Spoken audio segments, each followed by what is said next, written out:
지난 한 달 동안 요한계시록을 계속 이제 큐티하고 있는데요. 새벽마다 한 달 동안 그 요한계시록의 말씀을 강해를 이제 하면서 지난 수요일 날 이 13장의 말씀을 새벽 기도 가운데 나누던 중에 이 말씀은 우리 전 교인이 좀 들었으면 좋겠다 하는 생각이 들었습니다.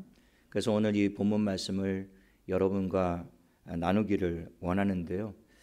오늘 시간이 없어서 11절부터만 읽었지만 사실은 13장 1절서부터 이렇게 쭉 읽어야 되는데, 이 계시록 13장에는 그 두 짐승과 그 유명한 666에 대한 그 내용이 기록되어 있습니다. 시대마다 이 두 짐승과 666에 대한 많은 오해와 논란이 있었던 그런 내용을 담고 있는 것이 오늘 본문 말씀이에요.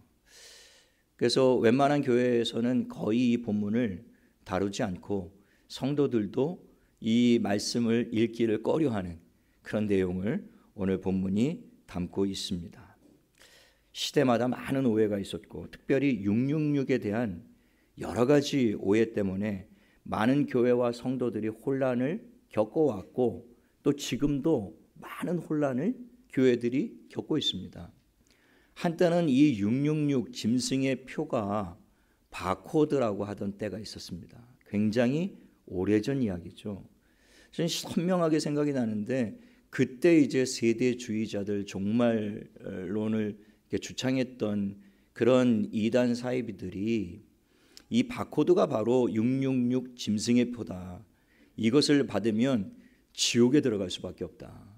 그리고 이제 지금도 선명하게 떠오르는 그런 그림들을 보면 그 머리 빡빡 미는 사람들 이마에 바코드가 찍혀 있고 그 손목에 바코드 찍혀 있는 그런 모습들을 보게 되는데, 그때 한참 교회가 큰 혼란을 겪었죠. 지금도 바코드를 사용하고 있는데요. 바코드를 가만히 보면 맨 앞에 긴 두 줄이 있고 가운데 긴 두 줄이 있고 맨 마지막에도 긴 두 줄이 나옵니다. 식별 코드가 666이에요. 그래서 이 바코드가 666이다. 이거 오른손이나 이마에 받으면 큰일 난다. 그래서 교회가 굉장히 혼란스러웠던 때가 있었어요. 지금은 그런 것이 없는가? 지금은 베리칩이 이제 666이다.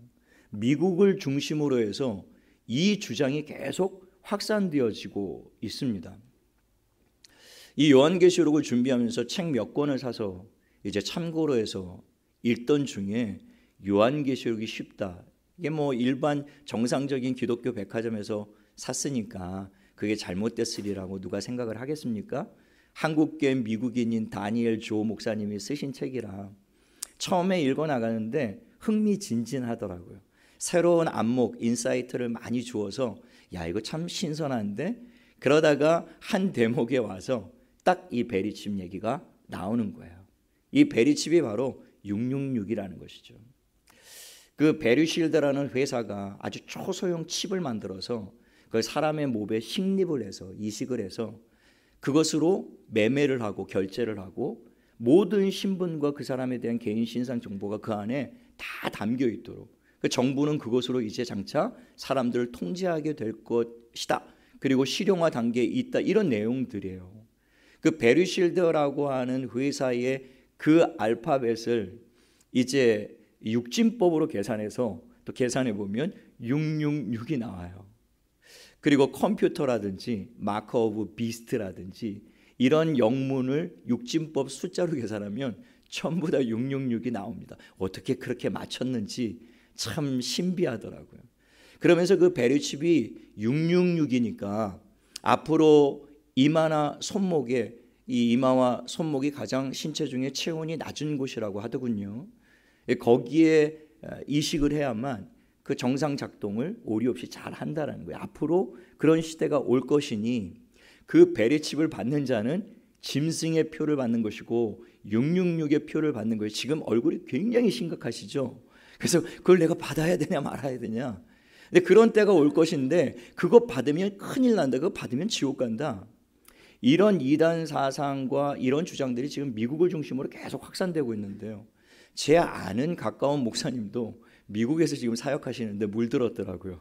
자기 개인 블로그에 베리칩이 666이니까 한국의 교회들이요 받지 마십시오 뭐 이렇게 상당히 정상적인 신학을 공부하고 정상적인 생각을 가지고 있는 분이라고 여겼던 분까지 거기에 휩쓸리다 보니까 혼란을 겪고 있는 거예요. 정말 이 오늘 성경에서 말하고 있는 두 짐승과 그 666이 과연 무엇인가? 주님이 우리에게 무슨 뜻으로 주신가? 이 말씀은 우리에게 공포를 조장하고 막 두려움을 만들기 위해서 하나님이 주신 책이 아니고요. 이 요한계시록은 큐티 하시는 분들은 알겠지만 우리를 응원하고 위로하고 격려하시기 위해서 주신 책이에요. 어떠한 환난과 고난 속에서도 하나님의 말씀 굳건히 붙잡고 마지막까지 견디면 너희는 반드시 승리하게 될 것이다. 이 약속 담고 있는 게 요한계시록이거든요. 13장에는 앞서 말씀드렸던 것처럼 두 짐승이 나오는데요. 우리가 읽지 않았던 그 1절에서 10절까지 첫 번째 짐승이 등장을 하게 됩니다. 시간 관계상 다 설명은 못하고요. 이 짐승이 의미하는 바는 사탄에게 권세와 능력을 받아 하나님의 백성, 특별히 교회로 하여금 우상을 숭배하도록 온갖 위협과 박해를 가하고 심지어 목숨을 빼앗기까지 하는 이 모든 세상의 나라와 권세자들을 상징하는 것이 첫 번째 짐승입니다. 그러니까 이 계시록을 기록할 당시에 이 짐승이 상징하는 바는 당연히 로마와 로마 황제였겠죠. 5절에 보면 이 짐승 로마 황제가 신성을 모독하는 말을 한다라고 되어 있습니다. 이 말은 당시 이 로마 황제들이 자신을 주 하나님으로 부르고 경배하도록 강요하면서 하나님을 모독하고 그리고 교회를 극렬하게 탄압했다라는 거예요. 왜냐하면 교회는 하나님 외에 다른 것을 경배할 수 없었기 때문이죠. 이 수많은 사람들이 이것으로 말미암아 박해를 당하고 고난을 당하고 순교를 당했던 것입니다. 이 6절 말씀에 보면 짐승이 입을 벌려 하나님을 향하여 비방하되 성도들을 조롱하고 교회를 탄압하고 하나님을 향하여 비방하는 목소리를 높였다라고 하는 겁니다. 7절에 보면 또 권세를 받아 성도들과 싸워 이기게 되고, 그러니까 이 로마 황제, 로마 제국이 사탄의 권세와 능력을 받아가지고 온 세계를 통치하고 지배하면서 교회를 탄압하기 시작하는데, 왜냐하면 자기를 숭배하지 않으니까 그 교회와 싸워 이기더라. 그 말씀은 자기를 경배하지 않았던 성도들을 박해하고 죽였다라는 것을 의미하는 거예요. 그런데 이 8절 말씀에 보면 죽임을 당한 어린 양의 생명책에 창세 이후로 이름이 기록되지 못하고 이 땅에 사는 자들은 다 그 짐승에게 경배하리라 이렇게 되어 있습니다. 그러니까 당시에 모든 로마 제국의 통치를 받던 모든 사람들은요, 이 짐승에게 경배했다라는 거예요. 이 짐승이 로마의 황제를 의미하는 것이죠. 모든 사람들이 다 로마 황제를 주와 하나님으로 경배하고 숭배했다라고 하는 거예요. 심지어 수많은 그리스도인들도 그 환난과 박해를 견디지 못하고 결국엔 예수 그리스도를 부인하며 로마 황제에게 숭배하는 일들, 그 배교의 일들이 일어났던 것이죠. 그 수많은 사람들이 이 환난과 박해를 견디지 못하고 주님을 배반하고 부인하고 떠나게 되니까 결국 하나님이 이 요한에게 이 계시록의 말씀을 들려주시면서 너는 7교회에 편지하라. 그리고 배교하지 말고 하나님을 부인하지 말고 떠나지 않을 것을 권면하면서 끝까지 환난과 박해 속에서도 믿음과 신앙을 지키고 견뎌라. 그러면 너희는 마침내 승리하게 될 것이다. 그 약속의 말씀을 전하기 위해서 이 계시록의 말씀을 주셨던 거예요. 그만큼 당시에 수많은 사람들이 주님을 배반하고 떠났던 것이죠. 그 이런 일들은 각 시대들마다 다 있어 왔습니다. 우리나라 같은 경우에는 일제치하 속에서 신사참배라고 하는 우상 앞에 절하도록 강요를 받았죠. 우리는 힘이 없었기 때문에 남녀노소를 불문하고 모든 어른들로부터 어린아이에 이르기까지 전부 다 이 신사에 참배를 하는 일을 했단 말입니다. 어쩔 수가 없었어요. 불의를 당하고 매를 맞고 옥에 갇히고 심지어 죽임을 당하는 그런 상황 가운데서 그 신사에 참배하지 않을 수가 없었던 것이죠. 그런데 그 가운데도 대한 예수교 장로회, 모든 목회자들이 모여서 신사참배는 우상에게 숭배하는 것이 아니다 결의를 하고요. 그들이 전부 다 신사참배하기로 결정을 합니다. 그래서 이처럼 예배 주일날 모이면 예배에 앞서서 가장 먼저 하는 의식이 전부 다 일어나서 일본을 향한 방향으로 몸을 돌리고 그리고 신사에 참배를 하고 예배를 시작했다라는 거예요. 그 결과로 6.25라고 하는 끔찍한 전쟁이 하나님의 징계로 주어지고 이 백성들이 큰 환난과 고난을 겪게 되었던 것을 우리도 직접 경험하지 않았습니까? 그러니까 시대마다 이 짐승이 사탄으로부터 권세와 능력을 받아서 끊임없이 교회로 하여금 하나님을 부정하고 부인하고 떠나도록 그렇게 탄압하는 시대가 있었다라는 것이죠. 그러나 9절과 10절 말씀해 보면 누구든지 귀가 있거든 들을지어다. 사로잡힐 자는 사로잡힐 것이요 칼에 죽을 자는 마땅히 칼에 죽을 것이니 성도들의 인내와 믿음이 여기 있느니라. 주님이 배교하고 그 환난과 그 박해가 두려워서 끊임없이 하나님을 부인하고 떠나가는 성도들을 향해서 하신 말씀이 이거예요. 굉장한 도전이죠. 박해를 당해서 고난을 당하고 그래서 옥에 갇힐 자는 갇히라는 겁니다. 그리고 칼에 죽임을 당할 자는 죽으라는 소리를 하고 있는 거예요. 그러나 그것이 끝이 아니고 그것이 전부가 아니라는 것이 이 요한계시록에 계속 이어지는 말씀이에요. 그 죽음이 전부가 아니에요. 그 환난과 고통이 전부가 아니라는 거예요. 그건 잠시 잠깐 끝나는 것이고 장차 영광이 다가올 것인데 그 영광은 지금 받는 환난과는 좋게 비교할 수 없는 놀라운 영광이 기다리고 있음을 계시록을 통해서 계속 교회에게 들려주고 있는 것이죠. 교회는 어떤 상황에서도 매를 맞거나 조롱을 당하거나 핍박을 당하고 옥에 갇히고 심지어 칼에 죽임을 당할지라도 주님을 부인하거나 믿음을 버리지 않아야 된다라고 주님이 도전하고 계시는 거예요. 이미 주님은 그 제자들에게 경고의 말씀을 주셨습니다. 마태복음 24장 9절에 보면 그때의 사람들이 너희를 환난에 넘겨주겠으며 너희를 죽이리니 너희가 내 이름 때문에 모든 민족에게 미움을 받으리라. 12사도를 주님이 훈련하시고 이제 세상 가운데 파송하시면서 너희가 세상 가운데 나가서 복음을 전하면 세상이 너희를 미워하겠고 환난에 너희를 넘겨주겠고 내 이름 때문에 너희가 많은 고난을 당하고 마침내에는 죽임을 당할 것이다. 너희가 나만 믿으면 세상에서 성공하고 출세하고 형통하고 잘 될 거야. 그런 약속이 아니었던 것이죠. 결국엔 주님을 따르고 믿는다라는 것은 자기 십자가 가지고 자기 부인하고 결국엔 죽음의 길로 나가는 것이 주님을 따르는 길인데 그 끝에는 영광이 있고 면류관이 있고 승리가 있다. 그 말씀을 들려주시기 위해서 계시록의 말씀을 주신 거예요. 짐승은 사탄에게 권세와 능력을 받아 하나님을 대적하는 모든 나라와 통치자들을 상징하는 것이 첫 번째 짐승입니다. 이들의 목적은 한 가지죠. 교회로 하여금 성도들로 하여금 하나님을 떠나게 만드는 것입니다. 하나님을 부정하게 만드는 거예요. 그리고 하나님의 말씀을 따라 순종하며 살지 못하고 세상의 우상을 경배하며 살도록 만드는 것이 이 짐승의 목적인 것입니다. 지금 이 말씀을 우리 시대에 적용하면 가까운 북한과 중국은 그리고 그들을 통치하고 있는 그 지도자들은 바로 이 짐승에 해당하는 것이죠. 왜냐하면 그들은 수많은 교회를 불태우고 수많은 그리스도인들을 잡아오게 가두고 수많은 사람들을 지금 핍박하고 심지어 수많은 사람들을 총살하고 심지어 수많은 사람들을 얼마나 끔찍하고 잔인하게 살해하는지 우리가 잘 알고 있잖아요. 감추고 숨기고 덮고 덮어서 드러나지 않을 뿐이죠.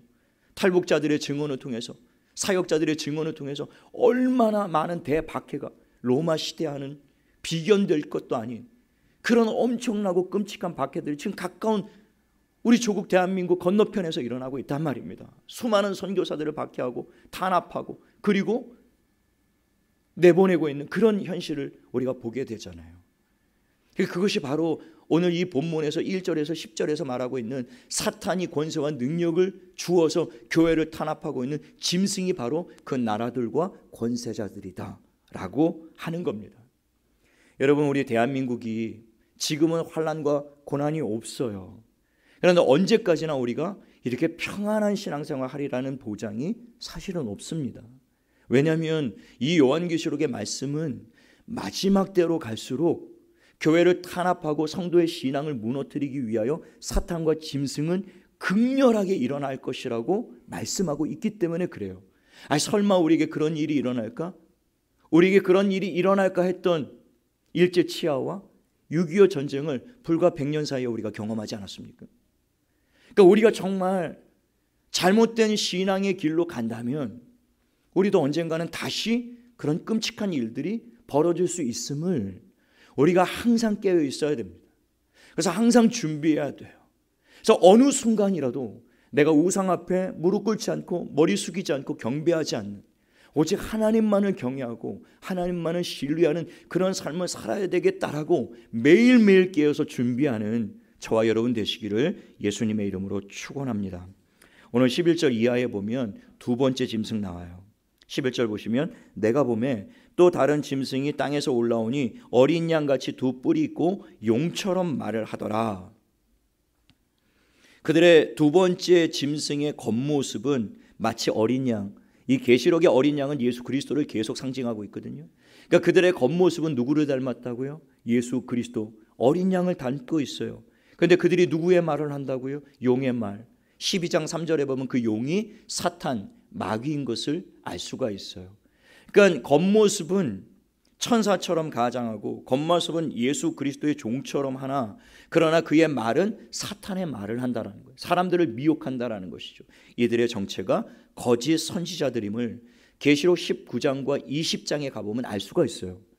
마지막 때 주님이 오셔서 이 용을 잡고 첫 번째 짐승을 잡아 불과 유황못에 던져서 심판하시는 장면이 나오는데요. 그때 용과 첫 번째 짐승과 함께 멸망을 당하는 자가 있었으니 그 세 번째가 바로 거짓 선지자들이다 라고 기록하고 있어요. 그래서 오늘 이 본문에 나오고 있는 두 번째 짐승이 바로 거짓 선지자임을 알 수가 있습니다.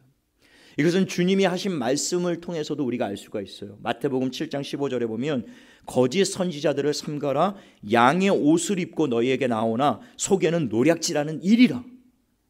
오늘 이 본문 말씀하고 동일한 말씀이죠. 겉모습은 양의 옷을 입고 너희에게 나오지만 그 속은 노략질하는 일이라는 거예요.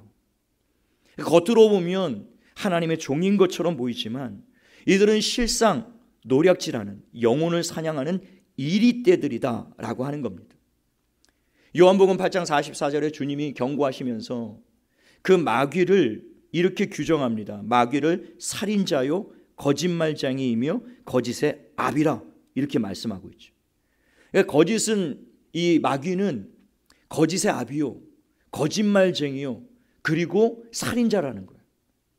그러니까 이 마귀의 목적은 죽이고 도둑질하고 멸망시키는 일이라는 것이죠.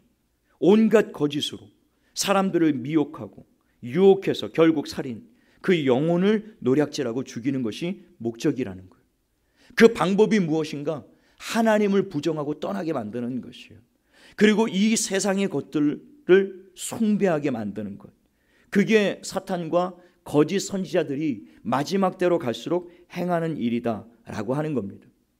교회 안에 들어와서 복음을 훼손하고 복음을 변질시키고 복음에 세상의 것들을 섞어서 축복, 번영, 성공, 물질주의적인 그런 참된 복음이 아니라, 정말 주님이 우리에게 요구하신 그 십자가가 아니라 예수님 믿으면 세상에서 출세하고 성공하고 권력을 차지하고 돈을 벌고 세상에서 떵떵거리고 행복하게 사는 삶을 살게 될 것이라고 하는 거짓 복음으로 교회를 호도하고 왜곡시켜서 성도들로 하여금 올바른 신앙생활을 하지 못하고 하나님의 말씀에 깨어있지 못하고 그날을 준비하지 못하고 자꾸 한 발은 교회에 걸치고 한 발은 세상에 걸치고 한 발은 하나님께 걸치면서 한 발은 세상의 돈과 쾌락과 즐거움에 걸치고 이리 왔다 저리 왔다 적절하게 섞여서 살아가는 그런 신앙인들로 계속 만들어가고 있는 것인데, 우리 대한민국 교회의 많은 성도들이 이 거짓 말씀에 속아서 그 신앙이 변질되고 흔들리고 있는 것을 보게 되지 않습니까? 결국에는 교회가 교회되지 못하고 성도가 성도의 삶으로 세상을 비추지 못하고 세상을 변화시키기보단 세상의 조롱과 비난과 그것이 복음을 전하고 우리가 그리스도를 온전하게 믿으면서 정당하게 받는 조롱과 박해가 아니라 정말 이유 있는 조롱이고 박해이고, 세상 사람들이 오히려 교회를 염려하고 교회를 걱정하고, 너 그렇게 신앙생활하면 어떡하냐? 너 그렇게 예수 믿으면 어떡하냐? 교회가 참 큰일이다. 세상이 염려하고 있는 시대를 우리가 살고 있지 않습니까? 이것은 강대상에서 흘러나오는 그 말씀들이 전부 다 변질된 말씀이었기 때문에 그렇다라는 거예요. 그런 거짓 선지자들이 교회 안에 들어와서 교회를 그렇게 하나님 반 세상 반 섬기도록, 그래서 결국에는 그 목적은 하나님을 온전하게 따르지 못하고 결국엔 세상을 따라 살도록 그렇게 만들 것이라는 거예요. 12절과 15절의 말씀을 요약해 보면 이들의 최종적인 목적은 하나예요. 하나님을 떠나 우상을 숭배하게 만드는 것입니다.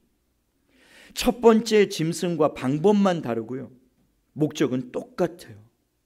첫 번째 짐승은 자기의 권세와 능력과 힘으로요, 그냥 탄압하고 박해하고 칼을 휘두르고 총칼을 휘두르면서 교회를 위협하고 죽이겠다고 협박하면서 세상 우상 앞에 경배하고 하나님을 떠나도록 그렇게 만들었다면, 이 두 번째 짐승 거짓 선지자들은 하나님의 말씀을 전하는 것처럼 교회 안에 들어와서 성도들로 하여금 비복음, 비본질, 비성경적인 하나님의 말씀을 전하면서 성도들로 하여금 말씀을 점점 떠나 살도록 만드는 자들을 의미하는 거예요. 결국에 방법은 다르지만 교회를 무너뜨리고 성도들의 신앙을 무너뜨리고 온전하게 하나님을 경외하는 그러한 백성들이 아니라 라오디게아 교회처럼 뜨뜻미지근해져서 이것도 저것도 아닌, 하나님도 섬기는데 돈도 좋아하고 하나님도 경외하는데 세상 권력도 탐하고 하나님 앞에 나와서 하나님이 원하시는 뜻대로 사는 것처럼 하지만 직장이나 가정이나 세상 가운데 나가면 세상과 전혀 다를 바가 없이 그냥 세상 사람들과 똑같이 어울려 살면서 교회에 와서는 또 교인인 것처럼 그렇게 살아가는 신앙인들로 살아가게 만드는 것. 그래서 디모데후서 3장의 말세에는 고통하는 때가 올 것인데, 사람들은 자기를 사랑하고 돈을 사랑하고 쾌락을 사랑하는데 그 쾌락 사랑하기를 하나님 사랑하는 것보다 더하는 시대가 올 것이다. 그런 시대가 지금 이루어지고 있지 않습니까? 하나님보다 돈을 더 사랑하는, 하나님보다 쾌락을 더 사랑하는, 하나님보다 자기를 더 목숨처럼 사랑하는, 성경에는 단 한마디도 자기를 사랑하는 말씀이 없습니다.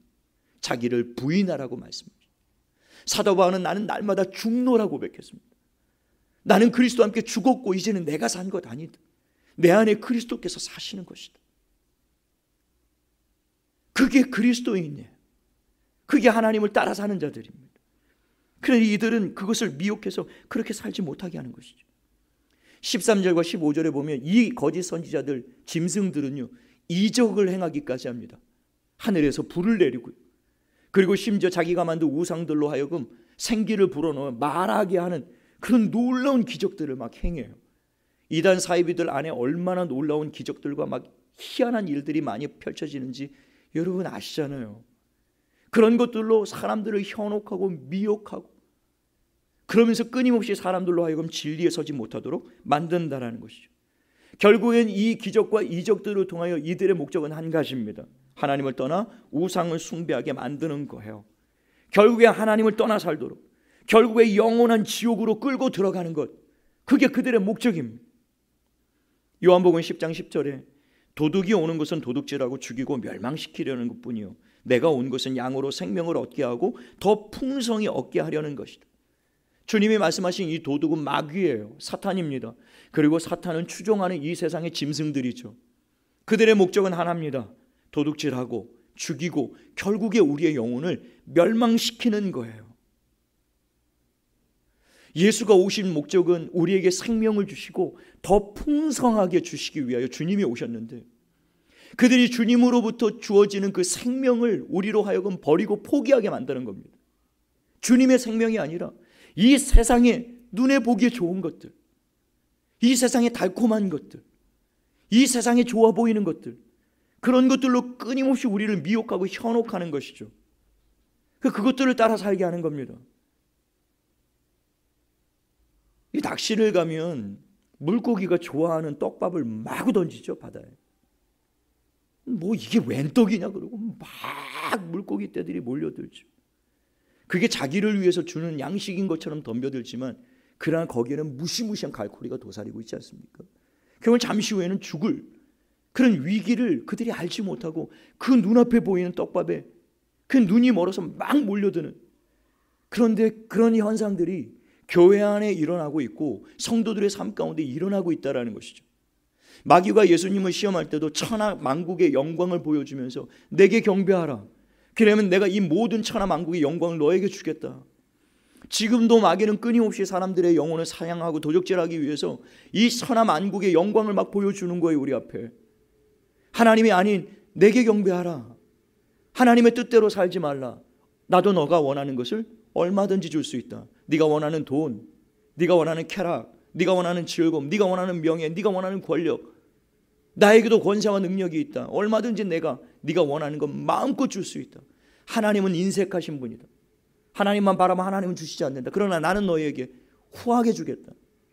그러니까 여러분 거기에 속아서 얼마나 많은 사람들이 지금 비참하게 돈을 하나님보다 더 사랑하고 쾌락을 하나님보다 더 사랑하다가 그리고 권력을 하나님보다 더 사랑하다가 얼마나 수많은 사람들이 멸망의 길로 지금 치달아가고 있는 것을 우리 매일 보잖아요. 교회가 그것 때문에 무너지고 목회자들이 그것 때문에 무너지고 성도들의 삶이 그것 때문에 날마다 무너지고 있지 않습니까? 이들이 요구하는 것은 결국에는 하나님의 뜻대로 살지 못하고 하나님을 배반하여 하나님을 떠나게 하는 거예요. 그렇다고 해서 그 그리스도인들이 교회 예배를 아예 못 드리게 하느냐? 그게 아닙니다. 예배도 드리고 주일 성수도 하고 11조도 하고 기도도 하고 다 해요. 다 하는데 또 세상에 나가면 세상의 것들을 탐하면서 살도록 또 만드는 거예요. 그게 두 주인을 섬기게 하는 것이거든요. 그것은 신앙이 아니에요. 그것은 주님을 섬기는 게 아닙니다. 주님은 분명히 두 주인을 섬길 수 없다. 하나님과 재물을 겸하여 섬길 수가 없다라는 거예요. 그런데 오늘날 얼마나 많은 교회와 그리스도인데 아니요, 우리는 하나님도 섬기고 재물도 섬길 수 있습니다. 재물이 있어도 우리는 얼마든지 하나님을 섬길 수 있다고요. 권력이 있어도 얼마든지 하나님을 섬길 수 있다고요. 그렇게 하면서 타협하는 신앙생활을 하고 있는지 모릅니다. 15절 하반절에 보면 또 짐승의 우상에게 경배하지 아니하는 자는 몇이든지 다 죽이게 하더라. 거기서 몇이라고 되어 있는데요, 소수의 무리를 의미하는 게 아니에요. 영어 성경 원문에 보면 all이라고 되어 있습니다. 그러니까 이 짐승에 경배하지 않는 모든 사람을 잡아 죽이겠다라는 말씀이에요. 그런데 놀랍게도 사탄과 짐승이 보여주는 그 기적에 현혹되지 않고 그 세상의 달콤한 유혹들에 흔들리지 않으면서 그 우상에 절하지 않고 죽음을 불사하고 끝까지 하나님만을 섬기는 자들이 있더라는 것입니다. 로마의 그 극렬한 탄압과 박해 속에서 매일매일 수많은 사람들이 옥에 갇히고 죽어가는 그 상황 가운데서도 끝까지 목숨을 걸고 끝까지 하나님을 신뢰하고 하나님을 섬기는 주의 백성들이 있더라는 거예요. 16절과 17절에 보면 오른손과 이마에 표를 받지 않으면, 짐승의 표죠, 666입니다. 그 문제의 말씀이에요. 그 666의 표를 이마와 오른손에 받지 않으면 매매가 불가능하도록, 그러니까 사회생활이 완전히 불가능하도록 그렇게 박해를 강하는 상황 가운데서도 그들이 끝까지 우상에게 경배하지 않고 믿음을 지키기 위해서 죽음을 선택하는 사람들이 있더라는 거예요. 그들이 바로 누구냐? 짐승의 표 666을 그 이마와 오른손에 받지 않은 자들이라는 것이죠. 요셉이 그런 삶을 살았습니다. 달콤한 유혹과 쾌락 앞에 무릎을 꿇지 않았죠. 그 대가로 억울한 누명을 쓰고 감옥에 들어가서 그 길고 긴 세월들을 보내면서도 요셉은 단 한마디도 하나님을 향하여 원망하거나 불평하지 않았습니다. 끝까지 하나님을 경외하고 그 믿음을 끝까지 지켰습니다. 그 요셉이 바로 짐승의 표를 그 이마와 오른손에 받지 않은 자라는 거예요. 그가 바로 그 666의 표를 받지 않은 사람이라는 것입니다. 다니엘과 세 친구의 믿음도 그렇지 않습니까? 7배나 뜨거운 풀무불 앞에서 죽이겠다는 협박을 받고 굶주린 사자떼가 득실거리는 사자굴 앞에서 죽이겠다는 협박을 받고, 그럼에도 불구하고 그들은 끝까지 우상 앞에 절하지 않았다라는 거예요. 지금까지 자신들이 그 포로 생활하면서 그 객지에서 힘들게 총리의 자리까지 올라가고 힘들게 부를 축적하고 힘들게 명예를 얻었고 그들이 힘들게 그 자리까지 성공하지 않았습니까? 그런데 이제 그들이 지금까지 쌓았던 모든 부와 영광과 명예와 모든 재물을 한순간에 잃어버릴 그 위기 앞에서요, 사자굴에 던져지고 불뭇불에 던져지고 그 상황 가운데서 그들은 그 모든 것들을 전부 포기하는 한이 있더라도 하나님을 포기하지 않겠다. 그리고 끝까지 하나님을 경외했던 그들, 그리고 그 풀무불의 왕이 우리를 던질지라도 우리는 절대 왕이 세운 신상 앞에 절하지 않겠습니다. 하나님이 우리를 저 풀무불 가운데서 건져내시겠고 그 다음이 중요하지 않습니까? 그러나 그리 아니하실지라도 하나님이 저 풀무불 가운데 사자굴 가운데서 우리를 건져내지 않을지, 설령 우리가 저 풀무불에 태워져 죽이고 사자굴에 뜯겨져 죽는 한이 있을지라도 우리는 절대 하나님을 포기하죠. 그리고 끝까지 그들의 신앙을 지켰던 그들이 바로 짐승의 표를 받지 않은 자들이라는 거예요. 그들이 바로 이 666을 그 이마와 손목에 받지 않은 자들이라는 거예요. 그러므로 666은 바코드나 베리칩이나 이런 것들에 현혹될 필요가 없어요. 666의 표는 하나님이 아닌 것을 하나님처럼 경배하며 따르는 모든 삶, 그게 짐승의 표를 받고 사는 거예요. 매일 매순간 하나님만을 경배하며 하나님의 말씀대로 살기 위해 온갖 고난과 조롱과 박해, 심지어 죽음까지도 각오하면서 하나님의 영광을 위해 살아가는 것이 바로 짐승의 표를 거절하며 살아가는 사람의 삶이라는 겁니다. 그런 삶을 사는 자들이 바로 계시록 14장 1절에 나와 있는 그 이마에 어린 양의 이름과 그 아버지의 이름을 쓴 자들이라는 거예요. 14만 4천 구약과 신약에 구원받은 모든 하나님의 성도들, 백성들, 교회들, 계시록 7장에 보면 그 이마에 하나님의 인을 친 자들이라고 나와 있어요. 그 이마에 인, 도장을 찍었다라는 것이거든요. 그 이마에 하나님이 도장을 찍고 그리고 그 이마에 하나님과 어린 양의 이름이 새겨져 있다라는 거예요. 그런데 여러분 보십시오. 저와 여러분이 예수를 믿어 구원받으신 분들만 아멘 합시다. 아멘. 여러분 좌우 옆 사람 한번 살펴보세요. 여기 이마를 도장이 찍혀 있는지 한번 보십시오. 자세하게 보세요. 하나님과 어린 양의 이름이 새겨져 있습니까? 눈썹 문신만 있지 다른 건 새겨져 있지 않죠. 여러분 그 이마에 정말 하나님의 도장이 찍혀 있습니까? 하나님의 이름과 어린 양의 이름이 새겨져 있나요? 그 이름이 없는 자는 그럼 구원받지 못한 자인데 저와 여러분들 지난 역사 속에서 그 이마에 도장 찍고 다니는 교인들 없더라고요. 이마에 무슨 하나님과 어린 양의 이름이 새겨져 있습니까? 없단 말이에요. 그러니까 이 인쳤다라는 말, 그 이마에 하나님의 이름과 어린 양의 이름이 새겨져 있다라는 그 말은 상징적인 말이에요. 그러니까 이 인침을 받았다는 건 무슨 뜻이냐면 우리가 복음을 듣고 예수를 믿게 되었을 때 우리 마음에 성령이 들어오셔서 그 성령이 우리를 인도하시고 하나님의 말씀에 순종하게 하시고 오직 하나님만을 경외하게 하고 그리스도의 십자가와 부활의 진리를 굳게 믿으면서 그 복음을 땅끝까지 전하기 위하여 힘쓰고 주님이 다시 오실 것이라는 그 약속의 말씀을 끝까지 붙잡고 주님 언제 오십니까?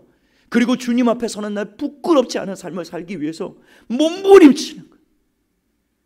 내 힘으로 안 되니까 하나님 도와달라고, 성령님 붙들어 달라고, 매일 우상 앞에 절하고 매일 세상 앞에 무릎 꿇고 머리 숙이고 돈 때문에, 쾌락 때문에 술 취하고 방탕하고 이런저런 유혹에 이리저리 휩쓸려 살아가고 있는 이 저를 불쌍히 여겨주시고 주님 앞에 서는 날 부끄럽지 않은, 제가 이 짐승의 표를 받지 않고 어떤 환난을 당해도 어떤 유혹과 시험을 당해도 하나님 요셉처럼 다니엘처럼 끝까지 견디는 자들이 있었는데 하나님 저도 끝까지, 일제시대의 모든 사람들이 다 친사참배 결의했지만 주기철 목사님이나 신실한 주의 종들과 하나님의 사람들은요 끝까지 옥고를 치르고 끝까지 순교한 사람들도 있었어요. 극소수지만 하나님은 그 순교자들의 피를 통해서 이 민족을 이만큼 하나님이 또 세우신 거예요. 하나님 그런 삶을 살게 해주십시오. 하나님 앞에 기도하는, 하나님께 속한 자, 하나님의 뜻대로 살려고 몸부림치며 사는 사람들, 그 사람들이 바로 그 이마에 하나님의 이름과 어린 양의 이름과 성령의 인침을 받은 자들이라는 거예요. 그와 똑같은 이치로 오른손이나 이마에 666 짐승의 표를 받은 자들은 누구이겠습니까? 짐승에게 속한 자들, 사탄에게 속한 자들을 말하는 것이죠. 그 13장에 나오는 두 짐승처럼 사탄의 종로로 타면서 우상을 숭배하고 하나님을 대적하고 비방하고 온갖 불의와 불법과 죄악을 행하면서 돈사랑, 쾌락사랑, 자기사랑, 그리고 육신이 원하는 육신의 정욕, 그냥 눈에 보이는 안목의 정욕, 눈에 보이는 보암직도 하고 먹음직도 탐스럽습니다. 그것들을 쫓아 살면서 이 생의 자랑거리만을 위해서 사는 인생들, 하나님을 버리고 외면하고 저 영원한 하나님의 나라가 있음을 망각하면서 이 땅이 전부인 것처럼 이 땅에 코를 박고 살면서 이 땅의 세상의 방식대로 살면서 교회 한 발 세상에 한 발 거치면서 이리저리 눈치 보면서 왔다 갔다 하면서 그렇게 살아가는 인생들이란, 그게 짐승의 표를 받고 살아가는 거예요. 그러니까 그 사람이 하나님께 속해 있는가 사탄에게 속해 있는가, 그 이마에 지금 우리 눈에는 육안으로는 확인할 수 없지만 그 이마에 성령의 인을 받고 표를 받고 살아가는 사람인가, 아니면 짐승의 표를 가지고 살아가는 사람인가, 여러분 그들의 삶을 보면 그냥 극렬하게 나눠지는 겁니다. 아, 저 사람은 하나님의 이름이 그 이마에 새겨진 삶을 살고 있구나. 아, 저 사람은 이마에 짐승의 표를 가지고 사는 인생들이구나. 그걸 굳이 베레칩이나 바코드를 여기다 새기는 게 아니란 말이에요. 삶을 보면 그냥 극렬하게 나타나는 것입니다. 마태복음 7장 20절 21절에 주님이 말씀하셨어요. 이러므로 그들의 열매로 그들을 알리라. 나더러 주여 주여 하는 자마다 다 천국에 들어갈 것이 아니요 다만 하늘에 계신 내 아버지의 뜻대로 행하는 자라야 들어가리라. 삶의 열매로 그가 하나님께 속한 자인지 마귀에게 속한 자인지를 알 수 있다라는 겁니다. 여러분은 지금 누구에게 속한 삶을 살고 계시는, 여러분의 이마에는 분명히 누가 봐도 하나님의 이름과 어린 양의 이름이 새겨진 그런 삶을 살고 계시는지요? 여러분, 우리가 내가 누구에게 속해 있는지는 말로 입증하는 게 아니에요. 주여 주여 하는 자마다 그가 하나님을 믿는 자 아니에요. 교회에 나와 있다고 해서 그가 하나님을 따르는 자 아닙니다. 삶으로 입증하는 거예요. 내가 누구의 표를 받고 살아가는가, 그 삶으로 입증하는 거예요. 오늘 이 자리에서 1시간 예배 드리는 것보다 세상에 나가서 23시간은 어떻게 사느냐, 직장에서 불신자들 속에서 우리가 어떻게 살아가느냐, 저와 여러분의 삶이 소속이 명확한 삶을 살 수 있게 되기를 예수님의 이름으로 축원합니다. 여러분 4절과 5절 그 말씀에 보면 이 사람들은, 그 이마에 어린 양과 하나님의 이름이 새겨진 사람들은 여자와 더불어 더럽히지 아니하고, 여기서 여자와 더불어 더럽히지 않았다라는 것은 신전 제사, 우상 숭배의 신전에 나가서 제사 드릴 때 그 매춘부들이 있었다고요. 그들과 음행을 일삼는 그것을 말하는 거예요. 그것은 곧 우상 앞에 절했다라는 것이죠. 그리고 온갖 음행을 저질렀던 자들이라는 거예요. 그러나 하나님의 사람들은 그러한 우상에 숭배하지 않고 그런 음란한 짓에 빠지지 않으며, 계속 보십시오. 순결한 자라 어린 양이 어디로 인도하든지 따라가는 자며 사람 가운데서 속량함을 받아 처음 익은 열매로 하나님과 어린 양에게 속한 자들이니 나오잖아요. 속한 자들, 그 입에 거짓말이 없고 흠이 없는 자들이다.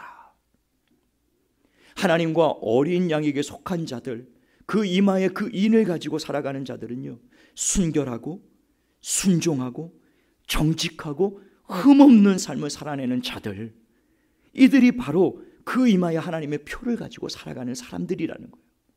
그리스도인, 안디옥 교회 성도들을 향하여 세상 사람이 붙여준 이름이 그리스도인이에요. 크리스찬, 그리스도인이란 이 이름은 우리가 지어낸 게 아닙니다.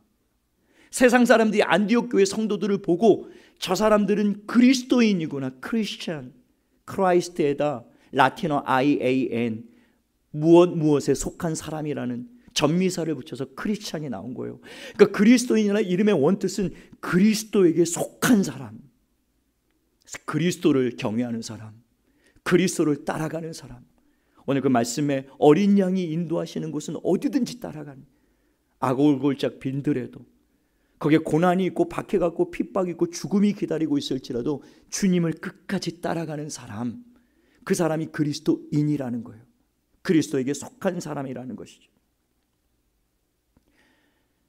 여러분, 초대 문화부 장관을 지내고 한국의 최고 지성이라고 불리는 그 문학평론가 이어령 박사가요, 예수를 믿기 전에, 그가 최근 몇 년 전에 예수를 믿게 되었는데 그 딸이 죽고 그 손자가 죽고 극심한 환난 속에서 그 결국에 하나님 앞에 무릎을 꿇게 되었는데요, 이 이어령 박사가 예수를 믿기 전에 당시 이재철 목사님이 담임으로 계셨던 주님의 교회에 가서 개신교 밖에서 보는 교회라는 강연, 주제로 강연을 하신 적이 있었습니다.